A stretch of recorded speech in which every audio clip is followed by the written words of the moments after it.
Hi folks, welcome to another Rockposer Chats. Well, joining me this time is a gentleman from the other side of the pond, actually from Pennsylvania. First place I actually visited when I joined the States, for a bit of useless trivia for you. But that is none other than Mr. Dustin Douglas from the fabulously named The Electric Gentleman. Dustin, welcome to Rockposer Chats. Hey, thanks for having me, my friend. I'm going to be honest and hold my hand up and say I wasn't aware of your music until I got the PR stuff come through from the video. Cool.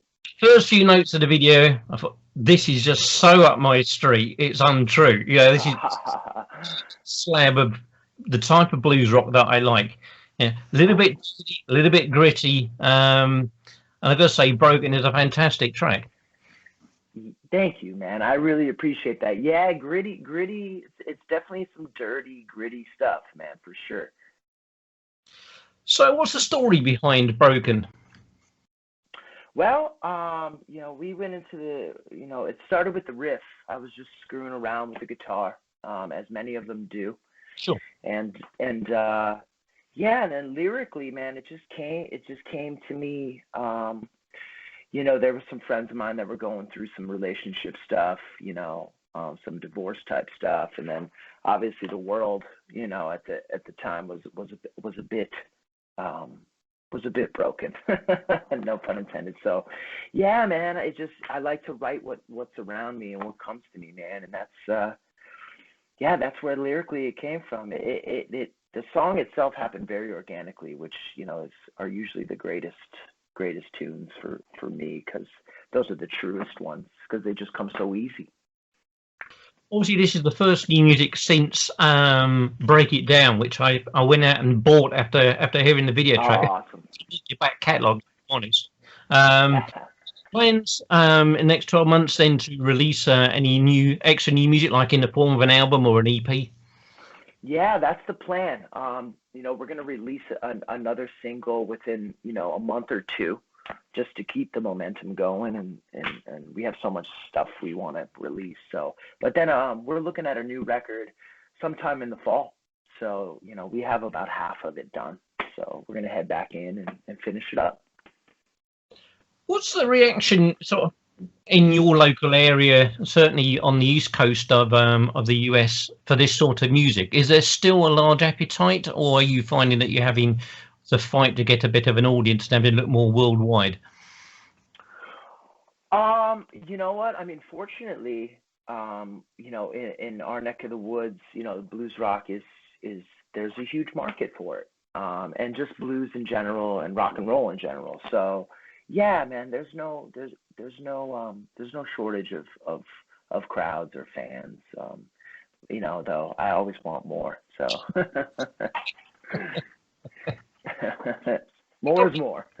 Was it that got you into music in the first place? Was it one particular song or a certain album that suddenly everything clicked and you thought, you know what, this is for me? My parents were a huge influence on me. They don't play, but they're huge music fans. Okay. So, even as a child, folklore has it that my father used to put Van Halen 1 up to my mom's stomach with headphones, and so I had no choice, man. I had no chance in hell. That's a really good start. So yeah, man. Of the new breed of bands that are coming through, are there any particular which has sort of grabbed you and you thought, now these are guys I need to keep an eye on as well? Oh, what's cool is within of what we do, there's a lot of bands that are out there kind of doing the same. You got Marcus King, you got the Dirty Honey Boys. Yeah. There's Nick Perry. He's out of Philadelphia as well. So there's a lot of stuff. It's cool. There's a lot of power trios popping up, and those are definitely the ones that come to mind. So there is a lot of, you got the old heads who always say, "Oh, there's no good new music." Well, it's just harder to find because it's not in the mainstream. But once you find it, man, it's out there, brother. Certainly, two of the names you mentioned, Nick Perry, fantastic, and Dirty Honey are really sort of gaining ground at the moment. I think there really is a groundswell, as you say, of this particular brand of blues rock is really sort of taking off again. It is here as well as States, that's for certain. Awesome. Well, that's a good sign. I mean, you know how it is, man. You've seen it. It all comes around in circles, man. It's just you just have to be true to yourself, and then eventually the music that you make will be cool again. You know. Talking obviously the era that we're in at the moment, and you know this music's been around a long time. What's your views when it comes to the music format? Because obviously vinyl's had this huge resurgence. You get the vinyl snobs who are vinyl Sure. thing I'll ever listen to, and you get people who don't really care what it is, songs, it's the music. Where do you stand on that? I mean, it's funny. So like the wife, obviously I'm a huge, you know, I think we all stream, and I think it's here to stay, and it's just ridiculous to fight it because that's just the way it's gonna be. But I do love vinyls, man. You know, and I still love CDs too, man. I mean, yeah, they break and they scratch and they, you know, there was a downside to them. But the Wi-Fi was screwed up at my house yesterday, and I was like, well, I'm gonna go put a vinyl on. So you know, like there's still reasons to have it for. I mean, just not, you know, sonically, obviously it's amazing, but I've always been one to just change with the times, man. You know, I'm sure there's people that fought CDs and wanted tapes to live on forever. You know, it's like, so you just have to change with it, or you're just gonna get buried by it. You know? I think you're absolutely right. For me, the music's the most important thing. I mean, I still buy vinyl. I've still got all the vinyl that I bought when I was a teenager, and you know, I've never got. Sure. I guess putting aside the sound quality arguments, I guess sometimes if you listen to vinyl, you're actually listening to it, if that makes sense, because you're sitting down, you can't see the tracks, and you've actually got to ingest it more than it being a background noise. That's very true. And the product itself, the pamphlet, the art, you know, the tangible thing. I mean, I'm still one thing I can't do is like I still like to read physical books. Like I can't do the scroll on the screen thing. It just doesn't. I like a physical copy. It's the smell of the smell of the trees so that's one thing I can't. But the vinyl's kind of the same way. You know, I love that art and I love the product itself. Yeah, man. So obviously, where we are in the world, can you see the light getting brighter at the end of the COVID tunnel? Over here, it seems so. You know, there's a lot of tours being announced. We have a lot of shows coming up throughout the course of the summer. So things seem to be headed in the right direction, man. And I'll tell you, it's a really good feeling.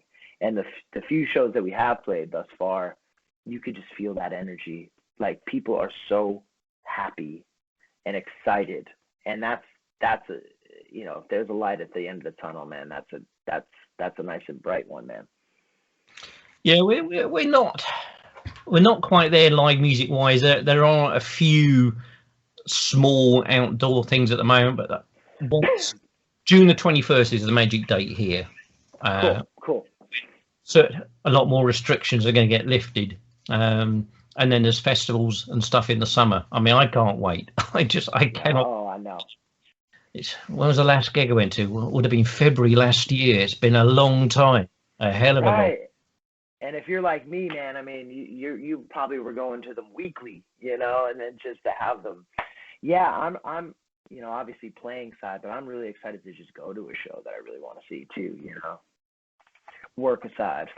Well, it's not just the music, is it? It's the whole social side of it as well.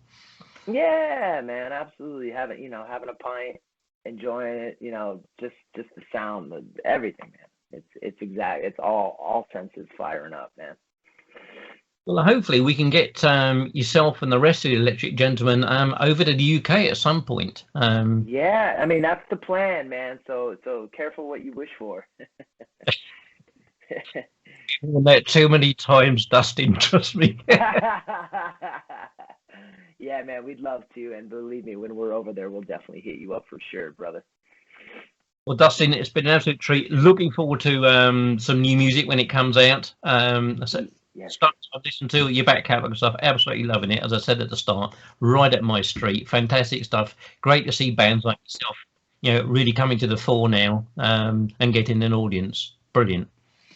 Dan, it means the world to me, man. Thanks for taking the time, and thank you for listening, man. We appreciate it. My pleasure, Dustin. Thanks very much indeed. All right, brother. You have a great one, man. See ya.